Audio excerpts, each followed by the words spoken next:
नमस्कार, आपले स्वागत आहे. मित्रांनो, पुरुषाचा असा कोणता अवयव आहे की विवाहानंतर प्रत्येक स्त्रीने तो काळजीपूर्वक पाहायला नाही हवा?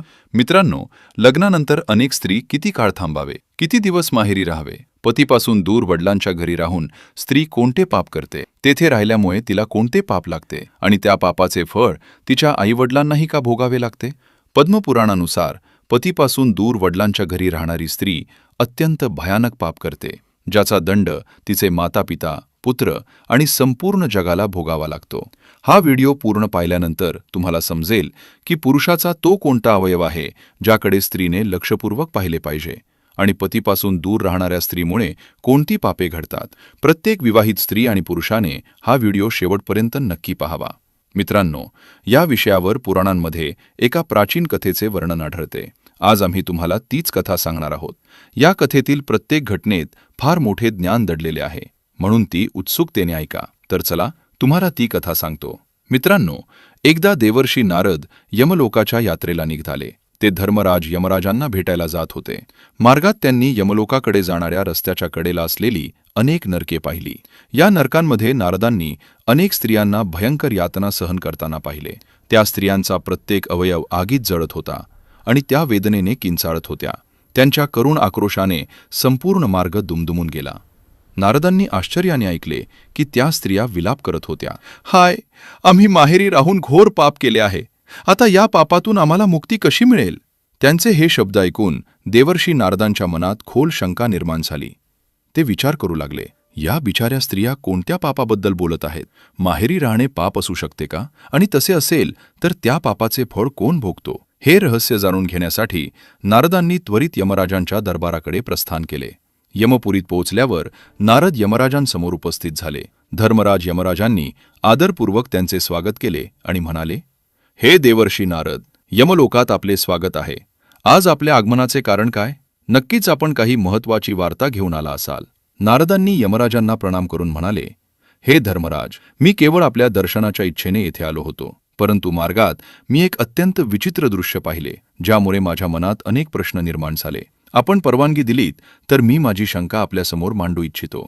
यमराजांनी गंभीर स्वरात उत्तर दिले, हे देवर्षी, निसंकोचपणे आपल्या मनातील शंका मला विचारा. मी नक्कीच आपली जिज्ञासा दूर करण्याचा प्रयत्न करीन. तेव्हा देवर्षी नारदांनी निवेदन केले, हे धर्मराज, यमपुरीकडे येताना मार्गात मी अनेक स्त्रियांना नरकीय यातना भोगताना पाहिले. त्या जोरजोराने रडत होत्या आणि म्हणत होत्या की त्यांनी वडिलांच्या घरी राहून घोर पाप केले आहे. विवाहानंतर पित्याच्या घरी राहिल्याने असे कोणते पाप घडते हे मला समजत नाही. कृपया सांगा की स्त्री माहेरी राहून कोणते पाप करते आणि त्या पापाचा दंड अखेर कोणाला भोगावा लागतो? यमराजांनी नारदांची गोष्ट लक्षपूर्वक ऐकली आणि म्हणाले, हे देवर्षी, तुम्ही अतिशय योग्य प्रश्न विचारला आहे. तुमचा हा प्रश्न संपूर्ण मानवजातीच्या कल्याणाशी संबंधित आहे. थेट उत्तर देण्यापूर्वी मी तुम्हाला प्राचीन काळातील एक कथा सांगतो. ती कथा ऐकल्यानंतर तुमची शंका दूर होईलच, तसेच सर्व मानवजातीला एक महत्त्वाची शिकवणही मिळेल. यमराज पुढे म्हणाले, ही कथा लक्षपूर्वक ऐका. जो मनुष्य श्रद्धेने या कथेचे श्रवण करतो त्याची अनेक प्रकारची पापे क्षमा होतात. हे ऐकून देवर्षी नारद उत्सुकतेने म्हणाले, हे धर्मराज, अशी पुण्यमय कथा अवश्य सांगावी. मी ती पूर्ण मनाने ऐकेन आणि नंतर तिचा प्रसार संपूर्ण जगातही करीन. नारदांचा उत्साह पाहून यमराजांनी कथा सांगण्यास सुरुवात केली. ते म्हणाले, हे देवर्षी, ही घटना फार प्राचीन काळातील आहे. एकेकाळी चंद्रवती नावाच्या नगरीत महाराज चंद्रसेन राज्य करत होते. महाराज चंद्रसेन हे धर्मपरायण आणि न्यायप्रिय शासक होते. त्याच काळात सूर्यनगर देशात एक अत्यंत सुंदर राजकन्या राहत होती. तिचे नाव रत्नप्रभा होते. ती सूर्यनगरचे नरेश महाराज सूर्यदेव यांची कन्या होती. महाराज सूर्यदेवांनी आपली कन्या रत्नप्रभा हिचा विवाह महाराज चंद्रसेन यांच्याशी निश्चित केला. विधिविधानपूर्वक रत्नप्रभा आणि चंद्रसेन यांचा विवाह संपन्न झाला. विवाहानंतर राणी रत्नप्रभा पूर्णतः आपल्या पतीच्या सेवेत तल्लीन झाली. आपल्या स्नेहाने आणि समर्पणाने तिने लवकरच महाराज चंद्रसेन यांचे हृदय जिंकले. महाराज चंद्रसेन राणी रत्नप्रभेवर अत्यंत प्रेम करू लागले. इतकेच नव्हे तर रत्नप्रभेशिवाय ते एक क्षणही राहू शकत नव्हते. राणीचे दर्शन झाल्याशिवाय त्यांना ना भोजनात रुची वाटत असे, ना राज्यकार्यात मन लागत असे. ते आपला बहुतांश वेळ राणी समवेत घालवू लागले. इकडे रत्नप्रभाही आपल्या पतीवर प्राण वाळून टाकत होती. दोघांचे प्रेम दिवसेंदिवस अधिक गहिरे होत गेले. काही वर्षानंतर राणी रत्नप्रभेच्या आईवडिलांना आपल्या कन्येची आठवण सतावू लागली. सूर्यनगरचे नरेश, महाराज सूर्यदेव आणि त्यांची पत्नी महाराणी सुभद्रा हे आपल्या मुलीच्या दर्शनासाठी आतुर झाले. अखेर महाराज सूर्यदेवांनी चंद्रवती नगरीत आपला विशेष दूत सुमंत याच्या हाती संदेश पाठवला. दूत सुमंतने महाराज चंद्रसेन यांना आदरपूर्वक प्रणाम करून संदेश सांगितला. हे महाराज चंद्रसेन, सूर्यनगरचे नरेश महाराज सूर्यदेव आपल्या जावयाला सादर प्रणाम पाठवतात. ते आपल्या कुशलक्षेमाची चौकशी करीत आहेत आणि विनंती करीत आहेत की आपल्याला हरकत नसेल तर राणी रत्नप्रभेला काही काळासाठी माहेरी पाठवावे. महाराज सूर्यदेव आणि राणीची माता आपल्या कन्येच्या दर्शनासाठी अत्यंत व्याकुळ झाले आहेत. महाराज चंद्रसेनांनी दूताचा संदेश ऐकून संमतीने मान हलवली. सासरे महाराज सूर्यदेव यांच्या इच्छेचा मान राखत त्यांनी आपल्या प्रिय पत्नीला काही दिवसांसाठी पित्याच्या घरी जाण्याची परवानगी दिली. पत्नीपासून काही काळ दूर राहण्याचा निर्णय महाराजांसाठी कठीण होता, पण सासऱ्यांच्या आदरापोटी त्याग करणे योग्य आहे असे त्यांनी मानले. पतीची परवानगी मिळताच राणी रत्नप्रभा अत्यंत आनंदित झाली. तिने महाराज चंद्रसेन यांचा निरोप घेतला आणि राजकीय रथात बसून सूर्यनगरातील आपल्या पित्याच्या घरी निघून गेली. माहेरी पोहोचताच रत्नप्रभेने प्रेमपूर्वक आपल्या मातापित्यांचे चरणस्पर्श केले. अचानक कन्येला समोर पाहून महाराज सूर्यदेव आणि महाराणी सुभद्रा यांचा आनंद गगनात मावेनासा झाला. दोघांनीही हर्षाने मुलीला मिठी मारली आणि तिला आशीर्वाद दिला. यमराज म्हणाले, हे नारद, अशा प्रकारे विवाहानंतर राणी रत्नप्रभा प्रथमच काही काळासाठी माहेरी राहू लागली. माहेरच्या वातावरणात रत्नप्रभा पुन्हा बालपणीच्या आठवणींमध्ये हरवून गेली. तेथे आपल्या सख्या मालिनी आणि चित्रा यांना भेटून ती इतकी आनंदित झाली की जणू पुन्हा लहान बालिका झाली आहे असेच वाटू लागले. आता तिच्या वागण्यात विवाहानंतरचा संकोचही कमी झाला होता. आई-वडिलांच्या घरी ती मोकळ्या भावनेने वावरू लागली. बालपणीच्या मैत्रिणींमध्ये कधी उपवनात फिरत तर कधी नदीकाठी व सरोवरांच्या काठावर आनंदाने वेळ घालवत असे. माहेरचे प्रेम आणि स्वातंत्र्य मिळाल्याने ती काही काळासाठी आपल्या पतिधर्माच्या चिंतेपासूनही निश्चिंत झाली होती. हा वृत्तांत सांगताना यमराज गंभीर झाले. ते पुढे म्हणाले, एके दिवशी रत्नप्रभा आपल्या सख्या मालिनी आणि चित्रा यांच्यासोबत जवळच्या एका सुंदर पर्वताच्या सहलीस गेली. त्या पर्वताच्या पायथ्याशी हिरवागार रमणीय असे वन पसरलेले होते, ज्यामध्ये विविध प्रकारच्या सुगंधी फुलांनी बहरलेली झाडे डुलत होती. त्याच वनाच्या मध्यभागी गोड व स्वच्छ पाण्याने भरलेले एक सुंदर सरोवर होते, ज्याला नील सरोवर असे म्हणत. त्या निर्मळ सरोवराला पाहून रत्नप्रभेने सखींना सांगितले की आपण सर्वजणी त्यात स्नान करू आणि जलक्रीडेचा आनंद घेऊ. सर्व सख्या हसतगात त्या सरोवराच्या स्वच्छ पाण्यात उतरल्या. राणी रत्नप्रभाही सख्यांसोबत अटखेल्या करत डुबक्या मारू लागली. त्या क्षणी रत्नप्रभा आपल्या पतीला पूर्णपणे विसरून गेली होती.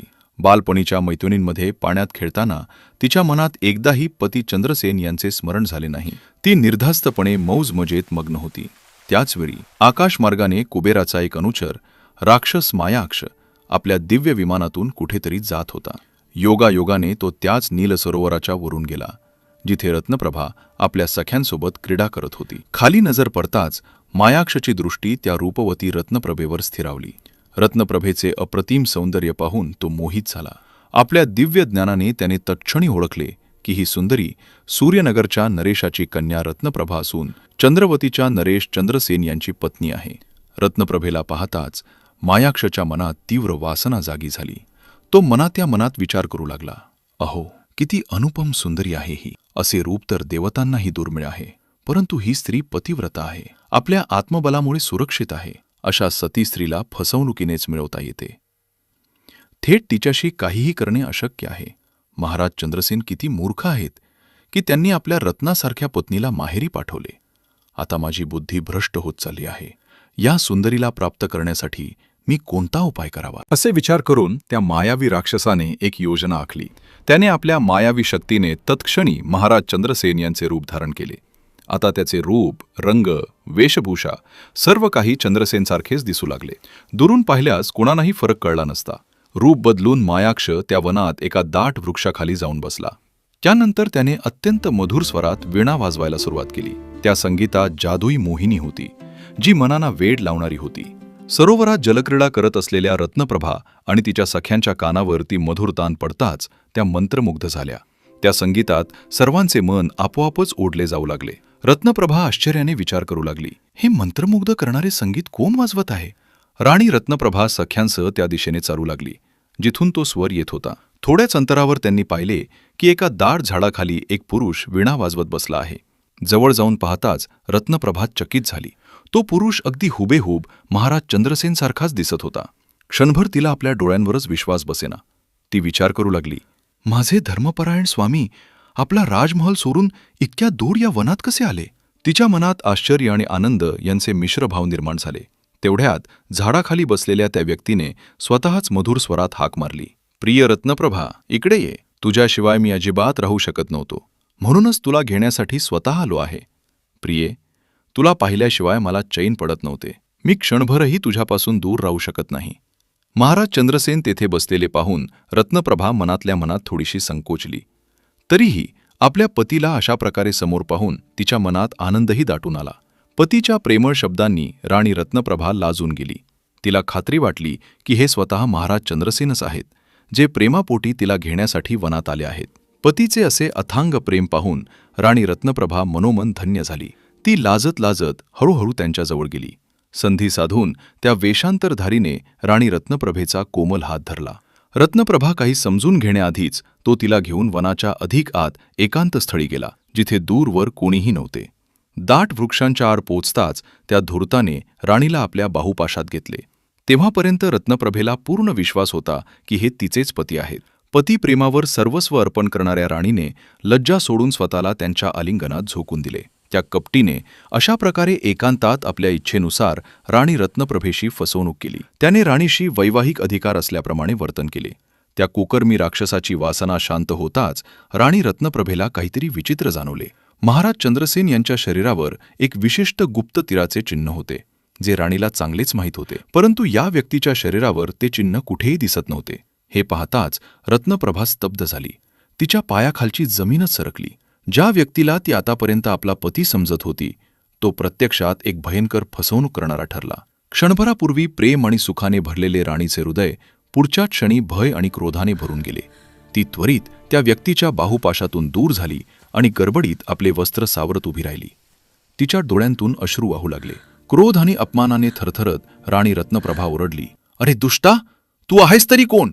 खरं खरं सांग, तू नीच राक्षसा, महाराज चंद्रसेन यांचे रूप धारण करून माझ्याशी असा घोर कपट का केलेस? तू एका पतिव्रता स्त्रीची पवित्रता नष्ट करून महापाप केले आहेस. तू महापापी आहेस, अत्याचारी आहेस. आता एक क्षणही विलंब न करता मी तुला माझ्या शापाने भस्म करीन. हे ऐकताच तो दुष्ट राक्षस मायाक्ष आपले खरे रूप प्रगट करून अट्टहास करू लागला. तो उपहासपूर्ण स्वरात म्हणाला, हे अभिमानी नारी, मला शाप देण्याआधी जरा आपल्या दोषाकडेही पहा. मी जन्माने आणि कर्माने राक्षस आहे. छल, कपट आणि दुष्टता हा माझा स्वभाव आहे. मी तर माझ्या स्वभावानुसारच तेच केले जे एक राक्षस करतो. मग तू मला कोणत्या अपराधासाठी शाप देऊ इच्छितेस? जर मी राक्षस असून अधर्म केला असेल, तर तू पतिव्रता स्त्री असून कोणता धर्म पाळलास? रत्नप्रभेने अश्रू पुसत कठोर स्वरात उत्तर दिले, हे पापी राक्षसा, मी एक साध्वी पतिव्रता स्त्री आहे. माझ्या मनात, वचनात आणि शरीरात केवळ माझ्या पतीचेच स्थान आहे. मी केवळ त्यांचीच कामना करते, त्यांच्यासाठीच व्रततप करते. मी माझ्या धर्ममार्गावर अडीग होते. परंतु तू मायाजाळ रचून माझ्याशी अनर्थ केलास. तू माझे पवित्र शरीर मलिन केले आहेस. हे लक्षात ठेव. पतिव्रता स्त्रीचे सतीत्व भंग करणाऱ्या पाप्याला घोर नरकात स्थान मिळते. क्रोध आणि शोकाने थरथरत रत्नप्रभा पुढे म्हणाली, देवताही पतिव्रता स्त्रीपासून भयभीत असतात. पतिव्रतेच्या शापाने सूर्याचे तेजही शीतल होऊ शकते. या जगाचे अस्तित्व पतिव्रता स्त्रियांच्या तपावर टिकून आहे, आणि तू अशा एका पवित्र स्त्रीचा अपमान करण्याचे धाडस केलेस. मी कधीही माझ्या पतीचा अपमान केला नाही, सदैव त्यांची सेवा केली आहे. तरी सुद्धा तू माझे सतीत्व भंग करण्याचे धाडस कसे केलेस? माझ्या शापापासून तुला कोणीही वाचवू शकणार नाही.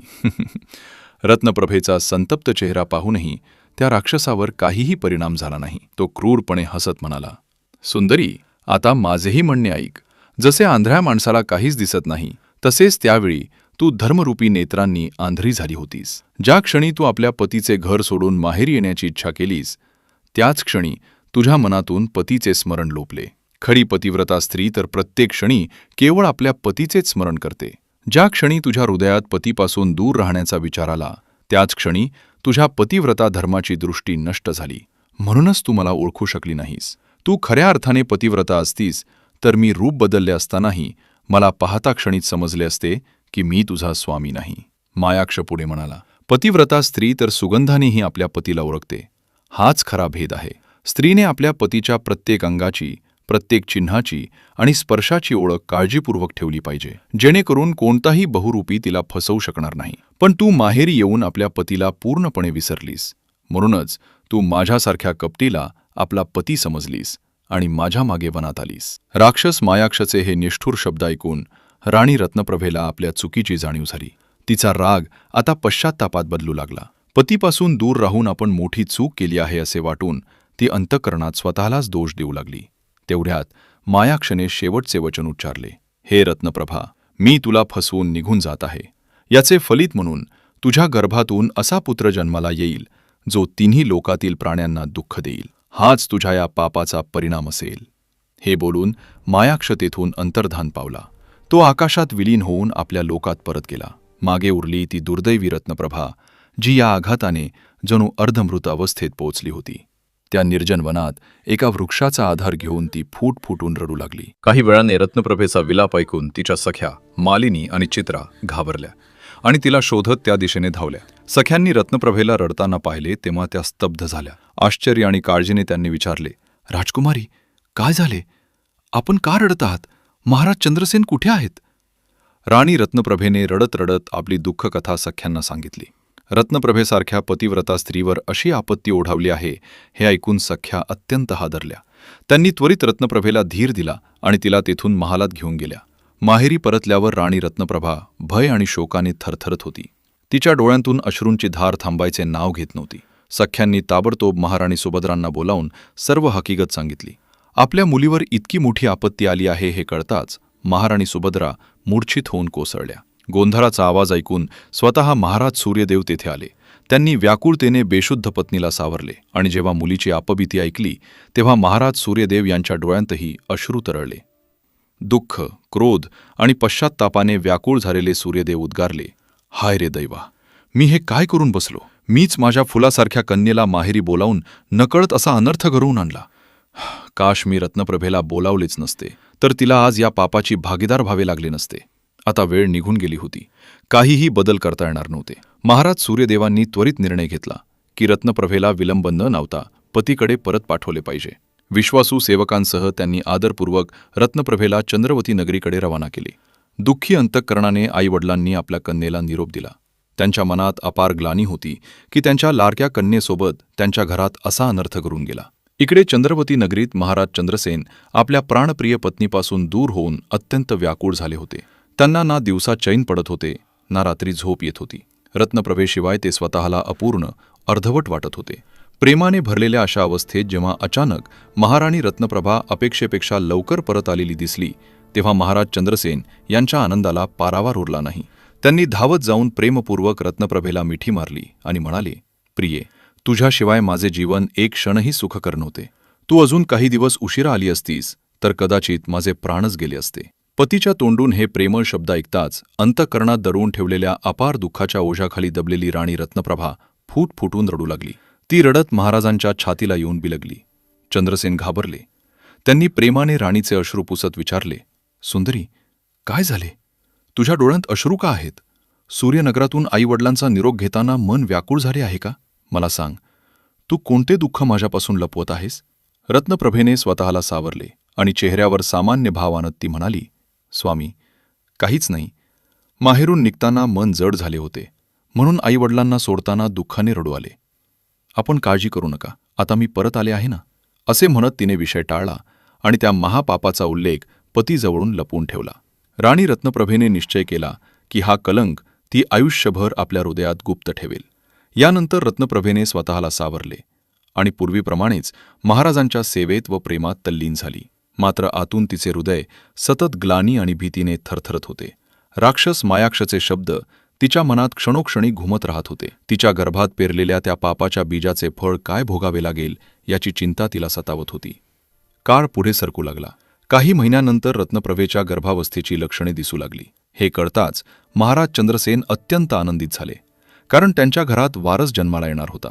परंतु राणी रत्नप्रभेच्या मनात आनंदाऐवजी अज्ञात भय घर करून राहिले होते. आपल्या गर्भात वाढणारे ते मूल प्रत्यक्षात कोणाचे अंश आहे हे केवळ तिलाच माहीत होते. हा गूढ रहस्य तिने कुणाशीही शेअर केले नाही. दिवस, महिने, वर्ष सरत गेली आणि तो गर्भ असामान्य रीतीने वाढतच राहिला. पूर्ण 10 वर्ष लोटली तरीही रत्नप्रभेने संतानास जन्म दिला नाही. चंद्रसेनसह सर्वजण आश्चर्यचकित व चिंताग्रस्त झाले की हा गर्भ इतका काळ का टिकून आहे.